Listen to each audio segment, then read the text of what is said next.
Shadow Slave. By Guiltythree.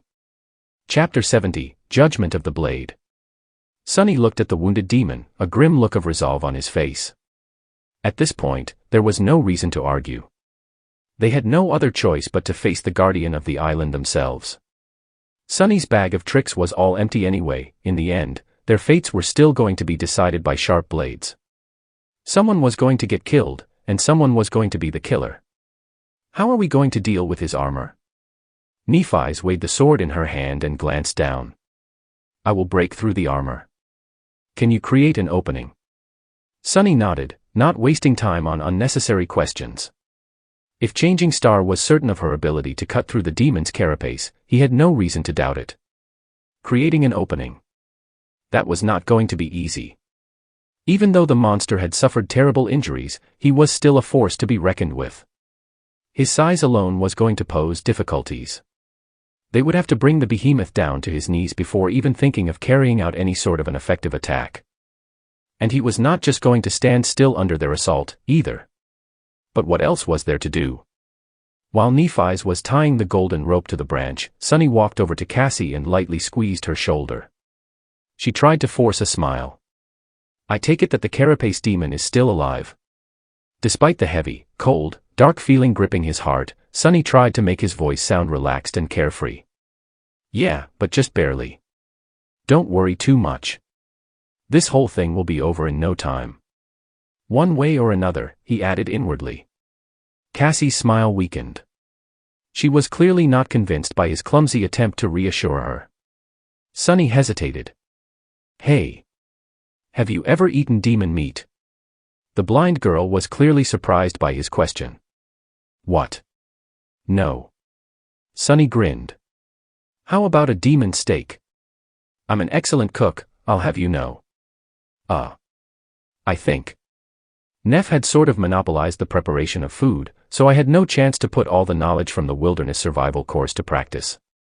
Teacher Julius had indeed spent a lot of time teaching him how to cook all kinds of seemingly inedible things, as well as meats of all sorts of nightmare creatures, in preparation for his journey into the dream realm. Here, hunger was as much of an enemy as the fiercest of monsters. As soon as we get our hands on some demon meat, I'll make you a steak. It'll be the most delicious demon steak you had ever eaten. I promise. Finally, a real smile appeared on Cassie's face. She gave him a courteous nod. All right. That's a promise then. Meanwhile, Nephi's was done with the rope. She threw it down without hesitation and glanced at him. Are you ready? Sunny sighed and closed his eyes for a second, feeling the strength of his body being enhanced by the shadow. Yes. Let's do this. As soon as their feet touched the ground, Sunny felt a heavy gaze burning a hole in his chest. Glancing up, he saw the crippled carapace demon staring right at him, a dark glint shining in his one remaining eye. The other one was gone, leaving only a bleeding black gap behind. At this distance, the damage dealt to the demon's body seemed even more debilitating. Its carapace was fractured in several places and covered in cracks, each seeping with azure blood. Sadly, none of the cracks were near the vital organs. His horns were shattered, as was one of his front legs, in addition to several rear ones that were either broken or torn off completely. The stumps of his two severed arms were pressed tight against his torso to stem the heavy bleeding. The other two were hanging to the ground, almost brushing against the ashen sand. The giant monster looked broken and tired. However, it was still terrifying, perhaps even more so than before. Because, despite the horrible wounds, his gaze was still firm and full of evil intelligence. It was still radiating madness and bloodlust, which was now concentrated on Sunny and Nephi's, the architects of his sorry state. The first beams of the rising sun shone on the spikes covering the demon's once lustrous carapace, painting them in shades of burning crimson. Sunny summoned the azure blade and glanced at Nephi's. Be careful. He's lightning fast. He was the only one who had seen the terrible creature in action. As such, only he knew how dangerous the demon really was. Nephi's nodded, not taking her eyes off the enemy, and stepped forward. The two of them walked toward the waiting carapace demon.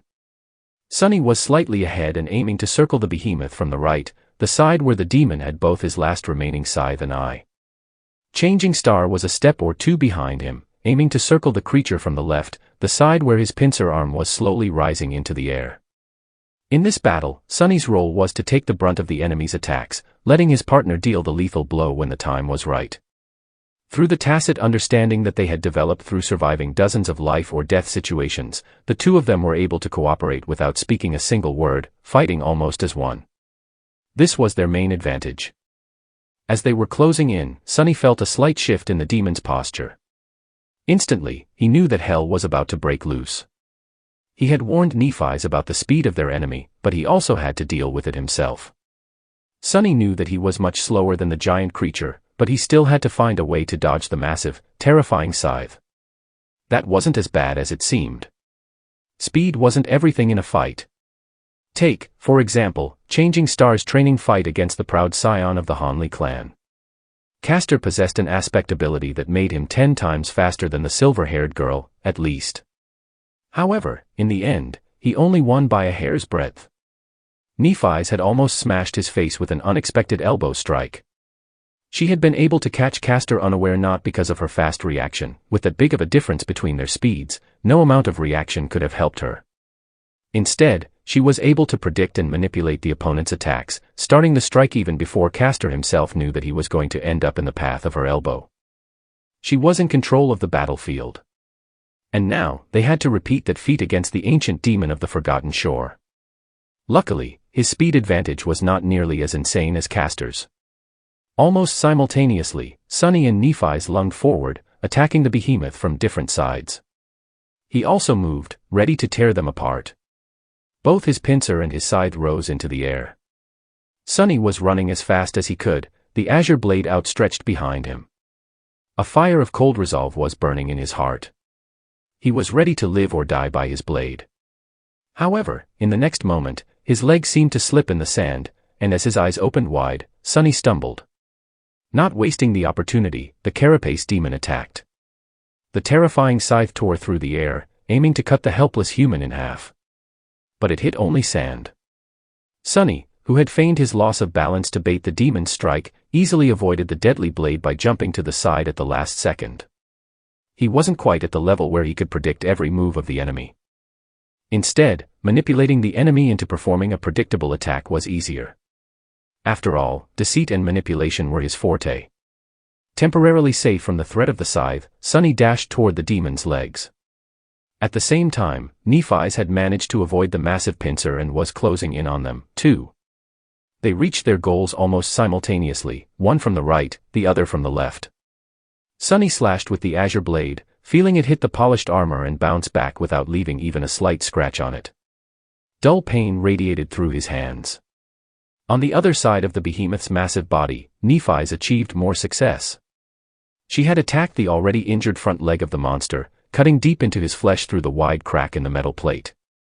Severely damaged, the leg wasn't able to support the weight of the giant creature anymore. It buckled, sending the demon reeling. At this point, a scavenger or a centurion would have lost their balance and fallen to the ground. However, the carapace demon was too smart and experienced.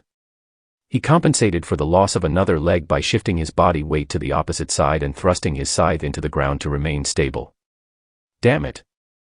Sunny had really hoped that the bastard would fall down. Because then he wouldn't have had to do what he was about to do next. But now there was no other choice. Cursing inwardly, Sunny briefly looked up at the massive body of the giant demon. Heavens only knew how much that thing weighed. Then, he held his breath and ducked right beneath the carapace demon's steel abdomen. Chapter 71, One Small Mistake. With the carapace demon using his deadly scythe to support the weight of his body, Sunny was temporarily safe from its sharp blade. Of course, the monster had other means of attack. Each one of his towering legs was like a siege ram, dangerous and capable of devastating destruction. But at the moment, his position was too precarious to lash out with them. Sunny had at least a second to do whatever he wished to, with no risk involved. The only thing he had to avoid was going directly under the behemoth, thus putting himself in danger of being crushed to death by the demon's giant body. Coincidentally, that was exactly what he had to do. Crap, crap, crap. Glancing up at the massive armored creature, Sunny cursed and dashed forward. A moment later, he dove underneath the carapace demon, feeling the thick shadows swallow him whole. Instantly, Sonny was covered in cold sweat. There was nothing but polished metal and murderous intent above him now. All the monster had to do to turn the tiny human into a puddle of blood was to rest his body on the sand. Under the crushing weight, Sonny's organs would burst and his bones would turn to dust. There wouldn't be anything solid left of him at all, only a thin layer of bloody goo smeared across the ground. Not the best situation to find yourself in. With his nerves on the verge of melting, Sonny brandished his sword and rushed forward. His eyes were glued to the joints of Carapace Demon's legs. He was utterly focused, looking for the slightest movement. Waiting for it. With no room for error, Sonny pushed every unnecessary thought and emotion into the farthest corner of his mind, not allowing dread, doubt, and his tendency to overthink things to slow him down even by a fraction of a second. Time moved excruciatingly slowly. It felt as though hours had passed, but in reality, it was only a couple of moments. Sonny was only at the second pair of the giant monster's legs. It was then that he finally noticed the almost imperceptible change in the demon's posture. The tension in his joint changed slightly, indicating that the behemoth was about to move. This was the sign that Sonny was both hoping for and terrified of. Now, his survival was wholly dependent on whether or not he was fast enough. As soon as his eyes had registered the change in the creature's posture, Sonny pivoted on one leg and dashed to the side, trying to get away from underneath the armored giant. A small cloud of sand was sent flying by his sudden turn.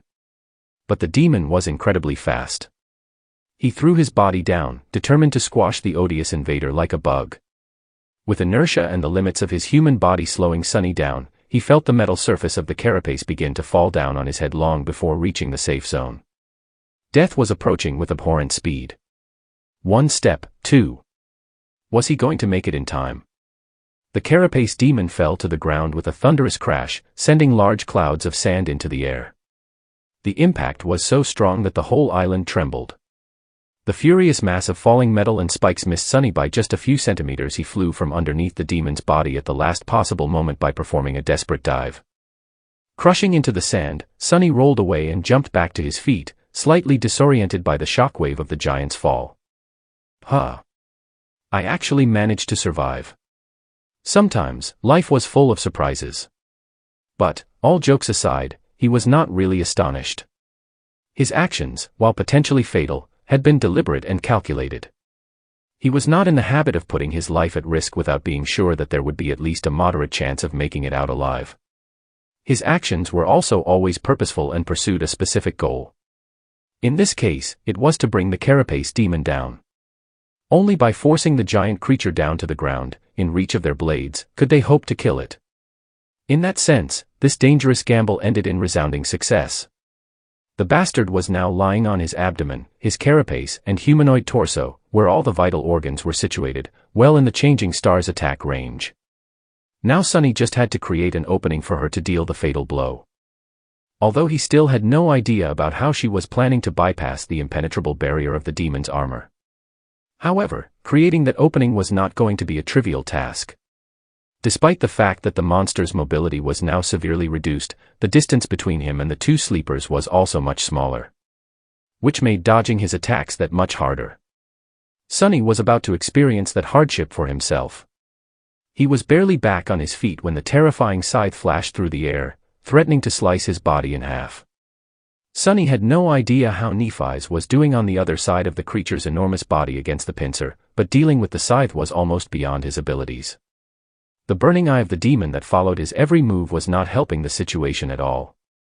With very little time to react, Sonny did the only thing he could think of. He jumped as high as he could and pulled his legs up to his chest, performing a very awkward forward somersault. Because of the number of shadow fragments he had consumed and the physical enhancement brought by the shadow, the height of his jump was nothing short of impressive, by human standards. The scythe's blade whistled beneath Sonny, so close that he could feel the wind brushing against his face. Landing on the ground, he dashed forward. Sonny knew that the scythe would come back, but he had a second or two to change his position, getting in front of the behemoth. He had to make the giant creature forget about Nephi's completely and concentrate fully on dealing with him, and him alone. To do that, he had to get in range of both the scythe and the pincer. What a lovely task. Feeling that his time was running out, Sonny spun around and raised the azure blade. Just as he thought, the carapace demon was already bringing the scythe down at him again, this time in a ruthless horizontal thrust. The sharp tip of the scythe was flying through the air, aimed at his chest. However, he had slightly underestimated the demon's reaction time. As the result, there was already no time to dodge. One small mistake was the difference between life and death on the Forgotten Shore.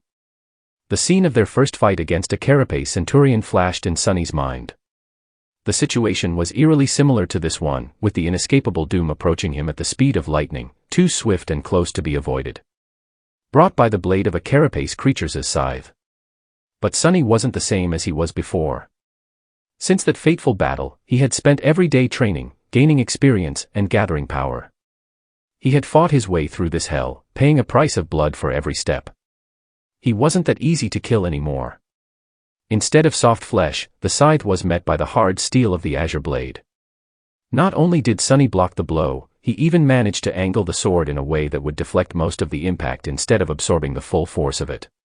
One of his hands was placed on the hilt, the other gripped the tip of the blade with enough strength to prevent the edge from cutting his fingers off. The residual force was still enough to send him flying back. But it was not enough to break the bones in his hands.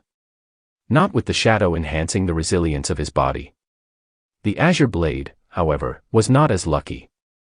With a sorrowful ring, the blade shattered, breaking off near the crossguard. Beautiful shards of blue steel fell to the ground. Sonny gritted his teeth, knowing what would happen next. The spell spoke, announcing the destruction of his trusty sword. Your memory has been. He didn't get to hear the rest of the sentence, because, in the next moment, his body collided with the ground. Sonny bounced a couple of times, feeling flashes of pain radiating through his bones, rolled, and finally came to a stop. He was comparatively fine. Standing up, Sonny stumbled and barely managed to remain on his feet. He glanced around and noticed that the trunk of the great tree was not that far away. 24 meters away, the carapace demon was slowly turning his head, planning to concentrate his murderous rage on Nephi's. This was the exact opposite of what Sonny had to achieve. He had to attract the monster's attention somehow. But what could he do? As the remains of the azure blade began to shine with soft light in his hand, ready to disintegrate into a rain of sparks, Sonny raised his hand and threw the broken sword with as much force as he could gather. However, he didn't throw it at the demon. Instead, he threw it at the miraculous tree, as though trying to harm it. Not far away, the demon suddenly froze, even if only for a second. His scarlet eye followed the shining memory as it flew through the air, approaching the trunk of the great tree. Then the broken sword fell apart, turning into a shower of white sparks, which then disappeared without a trace. None of them even touched the obsidian bark. However, the azure blade had already fulfilled its purpose. It distracted the giant for a few precious moments. For Changing Star, that was more than enough. Chapter 72, Demon Slayers. As soon as the carapace demon froze, distracted by the feigned threat to the great tree, Nephi's lunged forward. There was no hesitation, no doubt, not even the slightest pause between the moment her enemy had lowered his defenses and her reckless attack.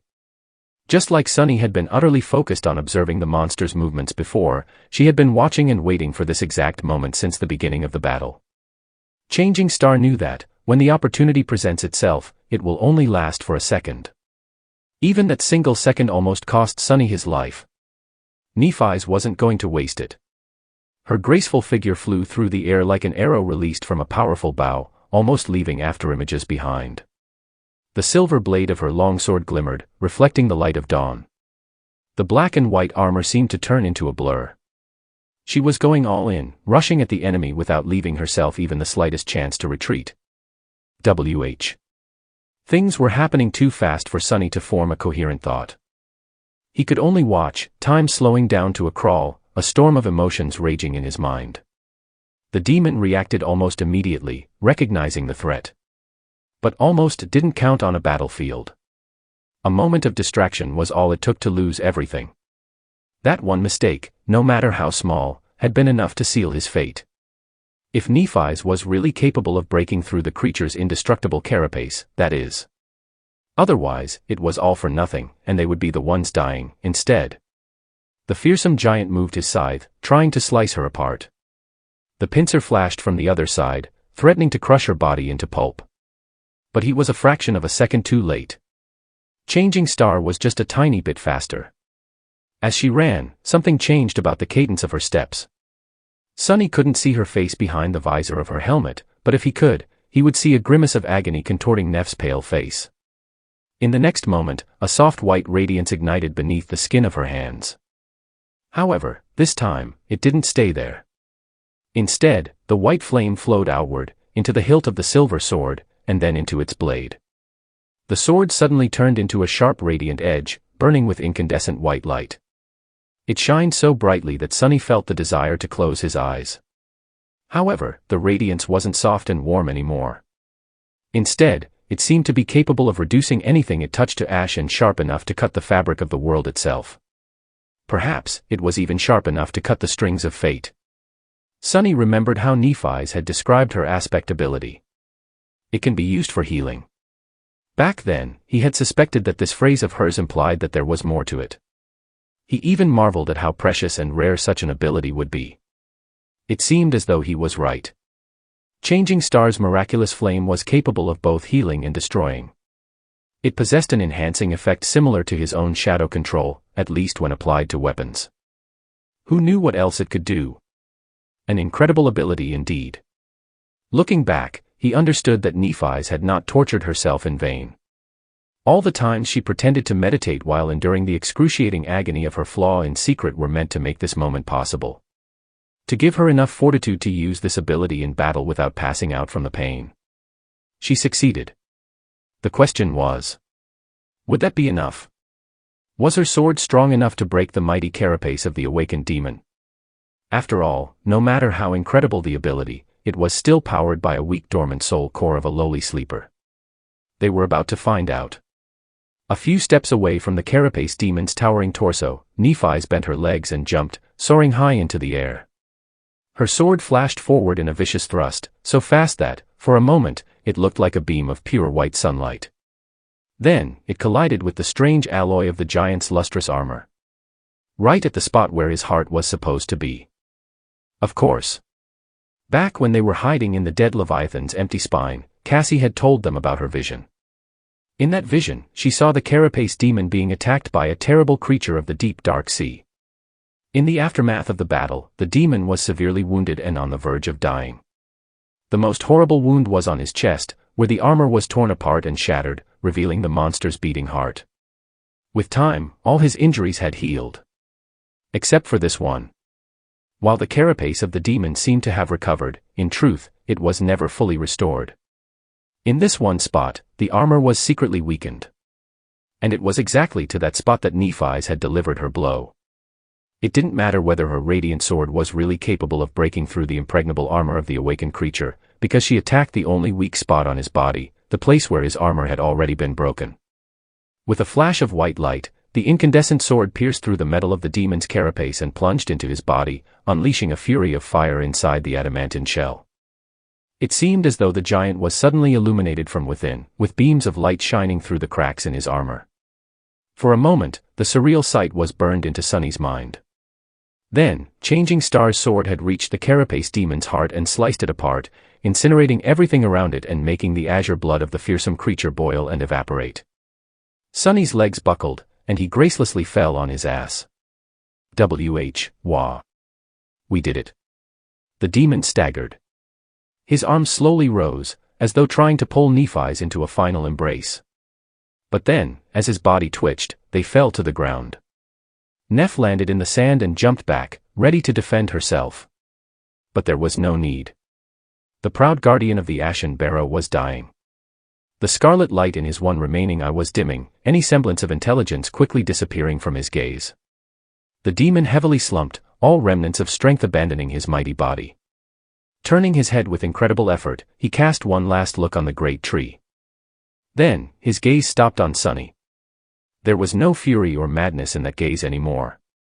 Only some strange, calm, inexplicable emotion. It almost felt like relief. Before Sunny could discern the meaning of that emotion, the last glimmer of light was gone from the eye of the carapace demon. His head rolled back and fell. They won. In front of the giant body, Nephi's had dismissed her helmet. Behind it, her face was pale and tired, her hair sticking to it in a sweaty mess. The afterglow of the white radiance was already extinguished, leaving her eyes gray once again. Changing Star kneeled, then lay down on her back, too exhausted to move. The whole fight lasted less than a minute, but it took everything out of both of them. Sunny followed Nef's example and lay on the ground, trying to catch his breath. They actually won. He couldn't quite believe it. I want to sleep for a week. Remembering that Cassie was still waiting in the branches of the great tree, not knowing who lived and who died, Sunny sighed. A few moments later, he deeply inhaled. Then, straining his vocal cords, he screamed at the top of his lungs. In the silence of the morning, in the center of the tall hill covered with ashen sand, under the branches of a beautiful, giant tree, a strange shout could be heard, one demon stake, coming right up.